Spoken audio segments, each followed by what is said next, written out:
Hello and welcome to the Gandhara, the podcast by Radio Free Europe, Radio Liberty, focusing on Pakistan in Afghanistan. I'm Mohammed Tahir, your host in Washington, D.C. He is too powerful to force out and too problematic to work with. In the face of increasing frustration in both ends, this is the way some Afghanistan watchers describe President Ashraf Ghani's dilemma with his own first Vice President General Abdul Rashid Dostum. On the other hand, in recent days, we are witnessing an increasing frustration by General Dostum against his own boss, President Ashraf Ghani. As the top Afghan leadership remain engaged in infighting, security forces are increasingly challenged by the advancing Taliban, as such that today militants are in offensive in 18 out of 34 Afghan provinces. Casualties are rising. Interest by the international communities in Afghanistan is decreasing. On this episode of Gandhara podcast, we look into President Ghani's challenges in regard to General Dostum and General Dostum's frustration against the government and possible outcome and end to this ongoing leadership crisis in the unity government.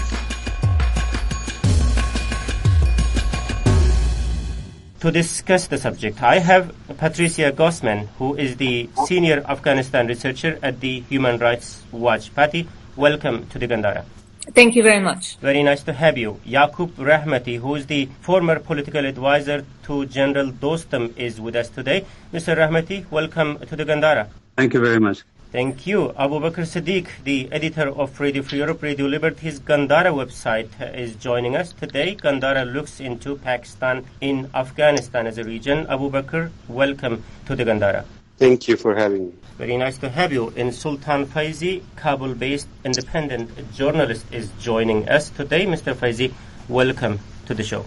Thank you very much. Very nice to have you, ladies and gentlemen. Welcome again to the Gandhara podcast. Before to kick off the debate, though, let me remind you that please feel free to amplify, expand or disagree directly with the points other guests are making. Please don't wait for me to prompt your questions so that we have a lively debate today. Also bear in mind that today we will, of course, discuss some of the recent issues, but more than that, our objective is to understand each other's perspective on this matter. So with this, let's start with you, Mr. Faizi in Kabul. General Dostum is reportedly back to Kabul after months in his hometown in northern Afghanistan, but I hear that he returned with big number of his loyalist soldiers. At least this is what some reporting say. Everything is all right in Kabul? Thank you very much. Well, yes, the Ministry of Defense has made it very clear that General Dostum has returned with his regular bodyguards and security guards that the Afghan government has already provided for him. However, he has traveled for several military operations to the north several times back during the 1 year or 6 months. And during his trips to the north, he has already, had these troops or forces. So this has been considered, or this has been told to the media that he has not been recruited by fresh troopers. So everything looks normal in Kabul, but what we can see in the city is that there have been some security alert that could have come via some, reports or threats that is, addressing the city. However, we had twin explosions a couple hours ago. So it is on a state of alert, and there have been several other issues other than, the presence of, the troops, belonging to General Dostum. Also, let me remind to our audience that Mr. Faizi in the past was affiliated with General Dostum as a media relations advisor before turning to journalism. Since he returned from an important mission in the north, Mr. Faizi, did General Dostum had a chance to meet the president? So far, I have been monitoring that he has met some tribal elders. Some of the the his party leaders or managing directors, but I haven't heard any discussion between him and the president. But it seems like things have not gone tough, and it doesn't look like the problem that that have been addressing General Dostum, which was like he was accused of beating rival or raping rival. That's not the that's not on the top of the news nowadays, and it looks like that tensions have slowed down or decreased. So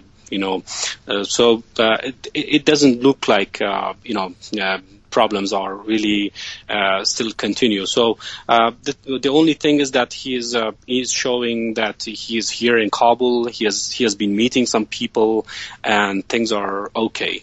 Abu Bakr, let me bring you here. The fact that General Dostum came to Kabul after a long time, after an important mission, and then also given the recent controversies involving his personality, so far did not had a chance to meet President Ghani, or President Ghani did not invite him for a meeting. What kind of signal does this present?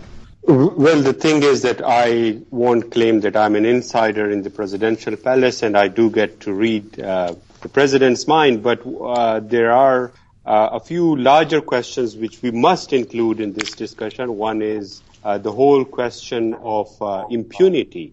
I mean, in Afghanistan, very few people have been held accountable for their past crimes or allegations of committing particularly grave crimes against humanity, war crimes. I'm not saying that General Dostum is the only one that can be accused of such atrocities or his past role, but I think there are other issues, more current issues, which is the whole question of the viability of the power sharing agreement, where you have, in essence, this kind of diarchal arrangement where in reality, there are kind of two administrations at the same time. One is President Ghani and his team, and then Abdullah and his people. And there is always a lot of back and forth, a lot of politicking going on. And then the third issue is this recent issue of specific allegations against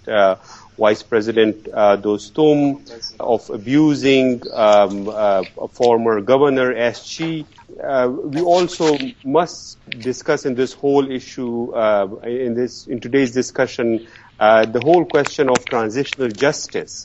You can't have true reconciliation in Afghanistan without some kind of transitional justice. Abu Bakr, obviously, that is our one of the topics that today we would like to address. And also you hinted that when we are talking about the atrocities and crimes that allegedly committed in the past, that Dostum is not only individual to be discussed. During the long years of civil war, crimes are committed, violations are made, and obviously they continue the case even today. So we are going to talk about that. First, I just wanted to address just one more question regarding the tension between President Ghani and General Dostum.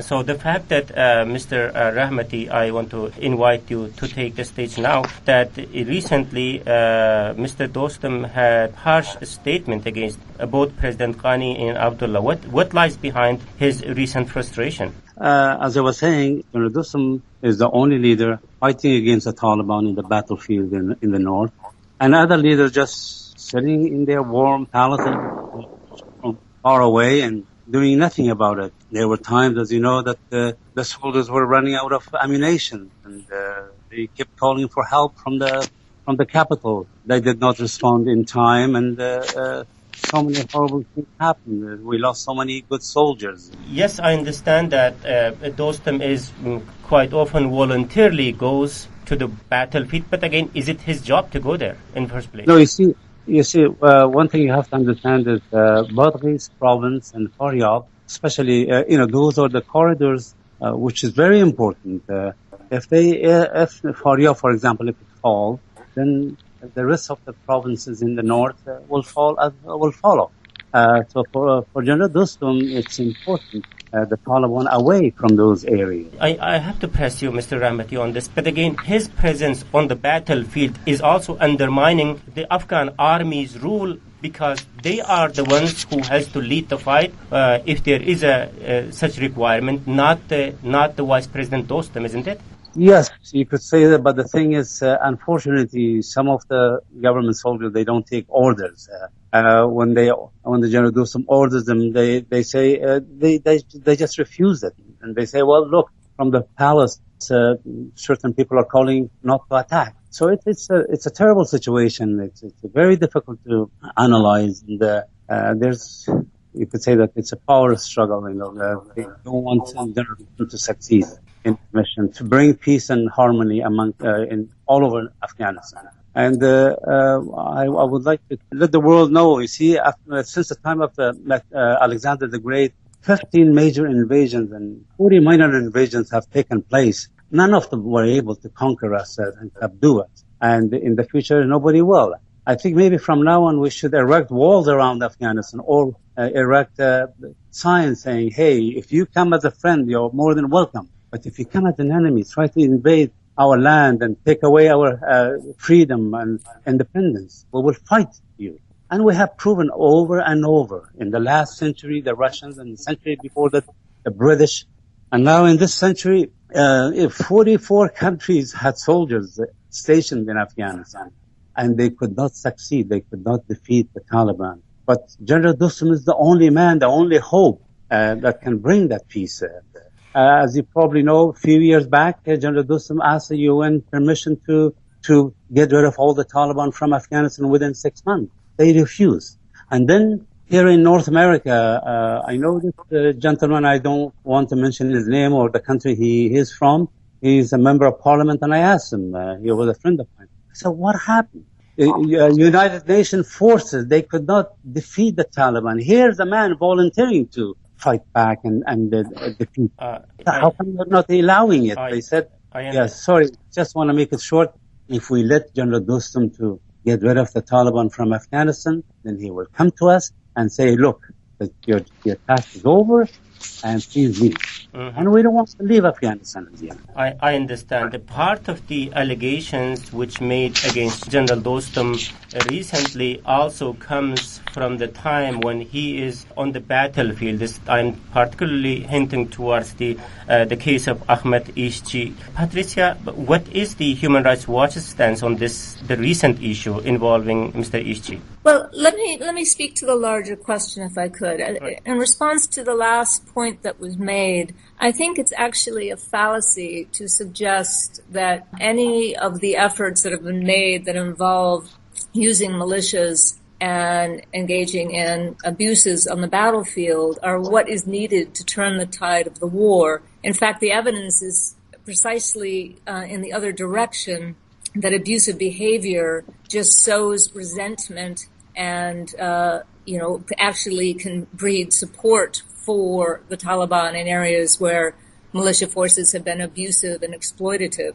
And we've seen that time and again, especially throughout northern Afghanistan. So this is just simply not true. The next point I'd like to make is that, and in response to another point that was made, which is, I believe correct, it's not something where we can really say that General Dostum is some kind of an anomaly in Afghanistan. Sadly, that's not the case at all. While he might represent a certain pattern of impunity in Afghanistan, he's far from the only one. The real problem isn't necessarily tension between Dr. Abdullah and Dr. Ghani and the government. It's more between the state as conceived in terms of the actual administration in Kabul and a kind of larger state that includes strongmen and powerful figures that maintain their own forces and act outside the law to fulfill their own desires or to establish a kind of fiefdom in Afghanistan. And so you can name any number of people that this would apply to, including Dostum's chief rival, Governor Atta, who is himself responsible for militia forces that have committed atrocious abuses, and General Razik in Kandahar, and Mir Alam in Kunduz and Pirankul in Takhar, and, the list goes on. And the problem is that these strongmen, whether you call them warlords or whatever, some of them are government officials, and they operate without any accountability to the Afghan people, to the rule of law. And it's only if Afghanistan can build and maintain the kind of institutions that hold its own officials to account that you can have a stable and secure state. And I think that's well known and well established. President Ghani has written about it himself. But over and again, we see this response to the conflict, which is one based on expediency and allowing militia forces to form and trying to basically shortchange the rule of law in the pursuit of some kind of short-term stability. And it doesn't work. You cannot build a stable state without the rule of law. Patricia, this is happening in front of the eyes of everyone, including the Western countries who are kind of guarantor of this stability in Afghanistan. Well, the Western countries have been party to it because some of them supported these very figures. Because they had their PRTs in this place or that place. They wanted to get their projects carried out, so they'd work with local strongmen and warlords in order to carry out their projects and keep the funds flowing, which only meant that a lot of these, officials and others enriched themselves over the past 15 years, further entrenched themselves as the most powerful figure in their area, which makes it that much more difficult now to hold them accountable. In that sense, Abu Bakr, President Ashraf Ghani, he was not the party to any previous actions that were committed during the civil war, and he started with a clean page in Afghanistan, and the expectations were that he will remain clean and he will enforce what he believes in strongly in democracy. But what is your take, what is your judgment on the way he is handling this? Because all these things, what Patricia mentioned, is happening under his leadership, in a way. Well, I think, in my view, it's wrong to expect from one person without actually the institutional support, the kind of state that is needed to bring about a revolution or kind of massive implement reforms. I think Ashraf Ghani has been trying to respond to kind of what is the political reality, real politics in Afghanistan. That's why he allied with Dostum, because Dostum has a solid voting bloc among his co-ethnic Uzbeks in northern Afghanistan, or maybe his party members of his Junbish or supporters of his Junbish Party. And I think Ghani came into power in an era of transition when, obviously in 2014, the NATO combat mission ended, and the next year in 2015, the Afghan forces were on their own fighting a widening and more violent Taliban insurgency. And I think that this whole concept of the new national unity government revolves around expediency. Unfortunately, in Afghanistan, what has not happened, which is probably to my mind will be slightly easy to do, is to have a kind of, if transitional justice is not possible, or that kind of institutional building is not possible, building the rule of law, at least what can happen is to have some kind of truth and reconciliation commission. And that is something that Ghani, again, is not on his priority. I mean, his number one priority in office was to somehow restore peace and stability, and the way he tried to do it was to reaching out to Pakistan, and that process unfortunately failed. So we are in a way in this kind of vicious circle where, for people in power and their supporters, primarily in the West now, the priority is to prevent the Afghan state from collapsing again, which means that you have to turn a blind eye to a lot of the abuses, a lot of this kind of independent behavior, and also keeping at least the Afghan forces or the Afghan security forces intact, so they are able to withstand or at least prevent major population centers from falling to the hands of insurgents. Okay, thank you very much, Abu Bakr Siddiq. Let's take a short break here. When we will come back, we will continue discussion on this topic with focus on future of Ghani-Dostum relations after recent tension and the future of the Afghan unity government shortly.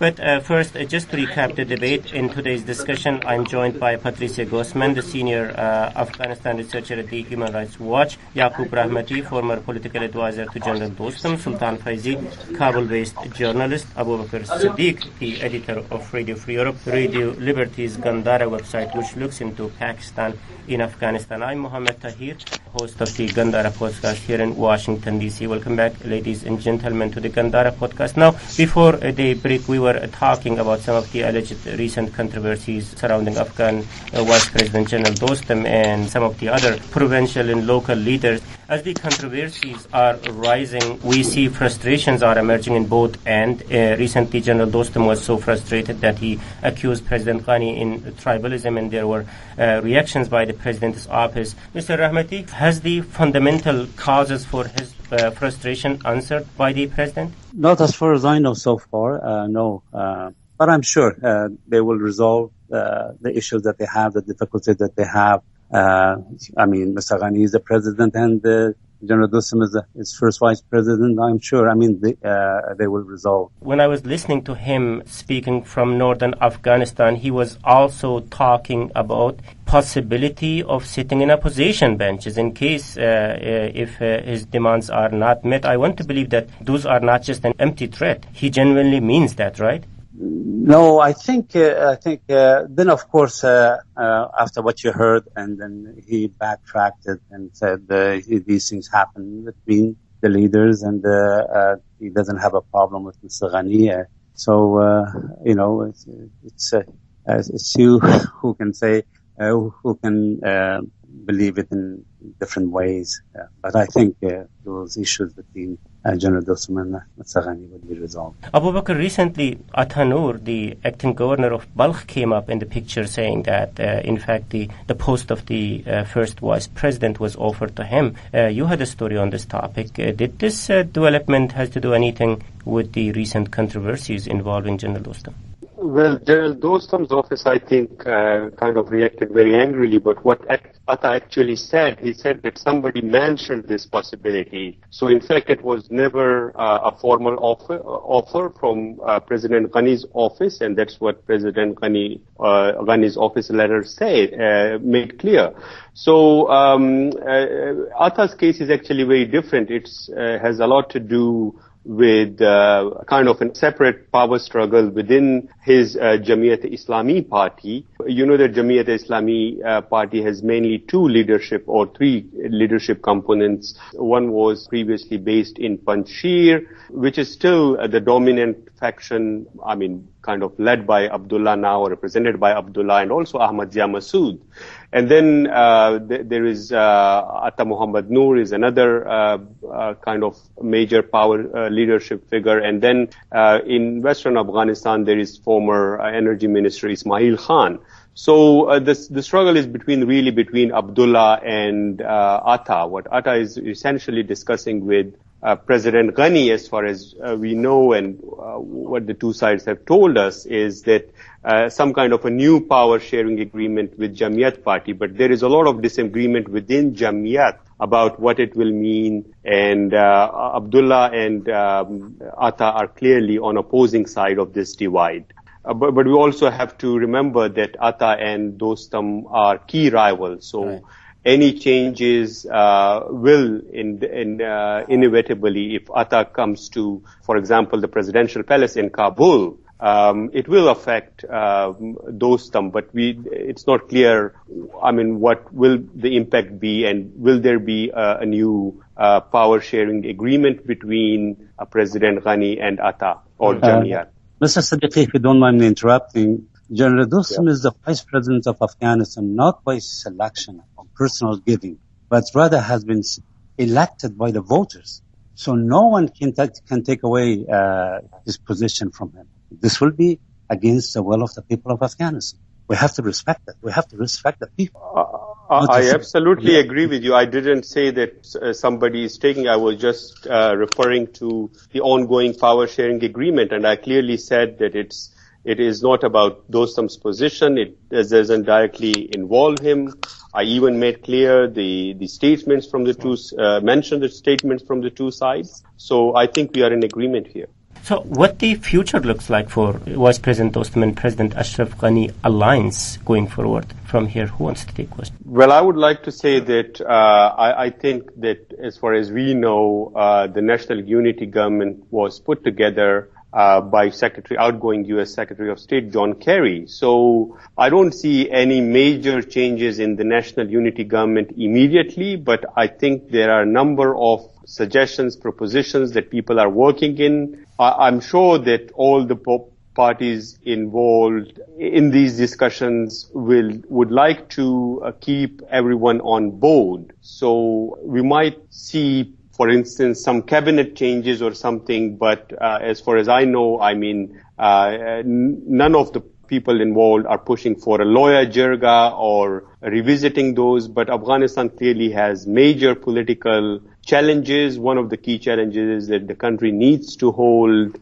parliamentary elections soon, and the country also needs to defend itself against the Taliban onslaught, the massacre, the attack we saw in Kabul, that kind of violence. The Afghan state needs to stop, to survive essentially. So I think the future is still open. I mean, we have to watch this Ahmad Eschi's legal case and what kind of investigations are done and where it moves, where it goes essentially. It's good that you mentioned the Eschi's case, Abu Bakr. Patricia, during the difficult political times like today in Afghanistan, human rights are unfortunately pushed to the backseat often. What are the President Ghani's options to address some of these issues? Well, I think the thing is, President Ghani has made a lot of promises, even in this case of Mr. Eschi, and what we have not yet seen is him following through on some of them. It's been 2 years now since he launched a plan to eliminate torture, and yet torture has grown, is widespread in NDS and police facilities. He promised to investigate all these cases of journalists who've been assaulted, in some cases killed. None of these cases has even begun, and let alone have there been any prosecutions. There are any number of promises he's made in the area of human rights, even on transitional justice. He was one of the ones, as was mentioned earlier, that initially spoke in favor of some kind of a reconciliation process. But instead we're seeing when Zardad returned to Kabul, basically he's granted the amnesty law that everyone else has received. So there's a lot of rhetoric, but there's not a lot of action. And the failure to address these now is going to undermine stability in the long run, and I think he is aware of that.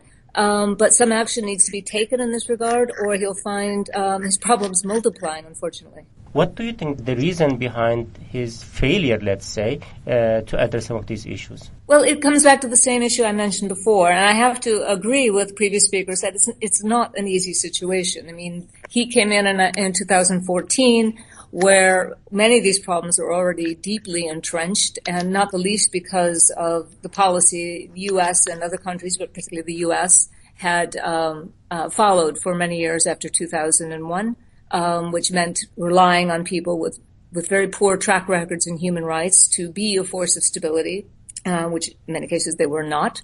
And so confronting this power structure is extremely difficult. At the same time, beginning to take some steps in this regard would go a long way to restoring the legitimacy of the government's intentions in terms of protecting ordinary Afghans' human rights. The Attorney General seems to have made a bit of progress beginning in terms of prosecuting corruption cases. That's a good sign. We'd like to see that kind of progress in terms of human rights cases as well.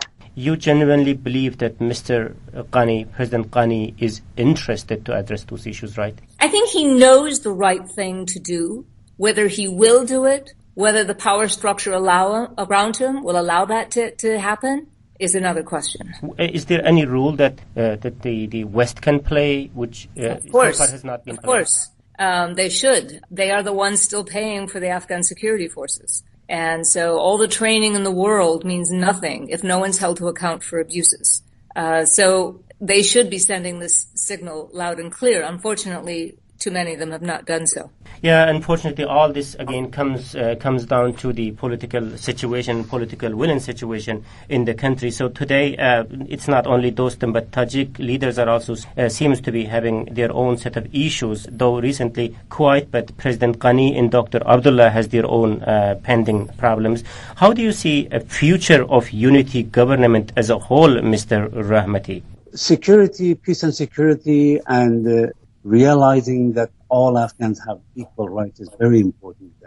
The thing is, if you go to, let's say, any ministry in Kabul, if you look at their background, their nationalities, whether they're Pashtuns, Tajiks, Uzbeks, Hazaras, and so on, we found in Kabul that only 1% of those ministries were Uzbeks or Turkoman.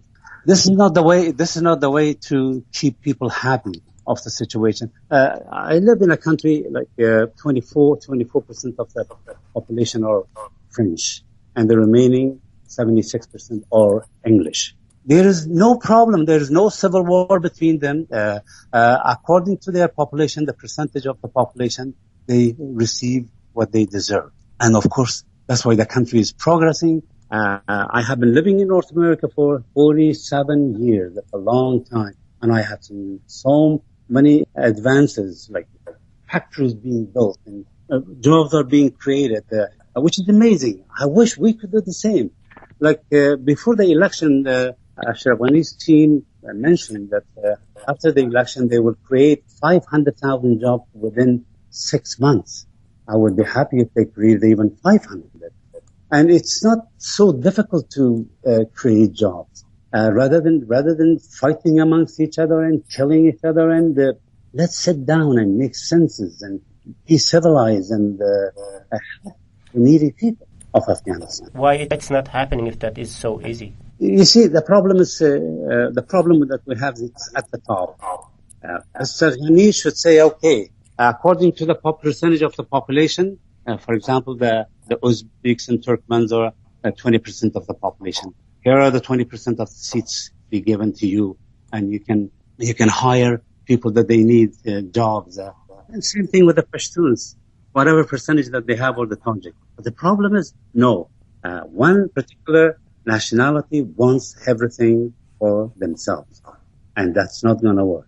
It's not the way to proceed. Abu Bakr, is it the main issue here? Well, I think the larger issues in Afghanistan's first challenge is, of course, to establish peace and security. And you can't have lasting peace and security without the rule of law. Afghanistan has its constitution. The country needs to follow that constitution. I clearly hear where Mr. Rahmaty comes from. Of course, all the minorities needs to have their share, but the fact is, for that to happen, there has to be reforms in the current power structures. And a lot of the current people in power have blocked those reforms. They've come up with amnesty laws, absolving themselves of all wrongdoing. They have been wearing different hats during various phases of the current Afghan history, where they have, for example, been from a communist general to a leader of a particular region or ethnic group, and that kind of stuff. And then, of course, people who have fought in the name of Islam, or leaders of Islamist groups, and now claiming credit for a lot of other things. So what is clearly needed today is for Afghans to have open discussion, open debate. I'll go back to the idea of truth and reconciliation. Mm-hmm. And I think on the larger leadership level, what we need is that President Ghani's government, among its other failures, have also failed in delivering a very clear, consistent message. It is a government that needs to act as one unit, and for that, unity and understanding among its top officials, which obviously includes President Ghani and his first vice president, is absolutely essential. Interesting. Unfortunately, we also need to wrap up our discussion. But finally, Patricia, we are entering to interesting time here in the United States which might lead even more decline in international interest in the Afghan affairs going forward. So in this situation, what is the ideal path for Afghan leadership to go from here? Well, the ideal path is I think you're right that we're in a very uncertain period in terms of the West, both Europe and the United States, but particularly the United States. Within a very short period of time, 10 days, we will embark on a new era in American politics, right. And we don't know what that will mean for Afghanistan. I think, sadly, the war will continue, and there needs to be, of course, primary concern here is the rising toll of civilians in this conflict. Every year has set a new record, and so I think the message to Afghanistan's leaders is that they need to address this. They are losing generations once again, and Afghanistan's been through too many decades of lost generations, and to be able to build on a stable and secure future. So this would be the message. They can't afford the squabbling, the dysfunctionality, and the rest. They need to think about the needs of the Afghan people, including their most basic human rights, and shape their policies accordingly, and not based on the interests of strongmen, ethnic rivalries, and other concerns that don't really meet the needs of the people. Thank you very much. Nicely concluded. Patricia Gosman, the senior researcher on Afghanistan at the Human Rights Watch, for your participation today to the show. And big thanks goes to Yaqub Rahmaty, former political advisor to General Dostum, and Abu Bakr Siddiq, the editor of Radio Free Europe, Radio Liberty's Gandhara website, and also Sultan Faizi, whom we lost in the middle. But thank you very much, ladies and gentlemen, for being with us today on the Gandhara podcast. Thank you. Thank you. Thank you. And this is it from me, Mohammed Tahir, your host in Washington, D.C. Until the next podcast. Bye-bye.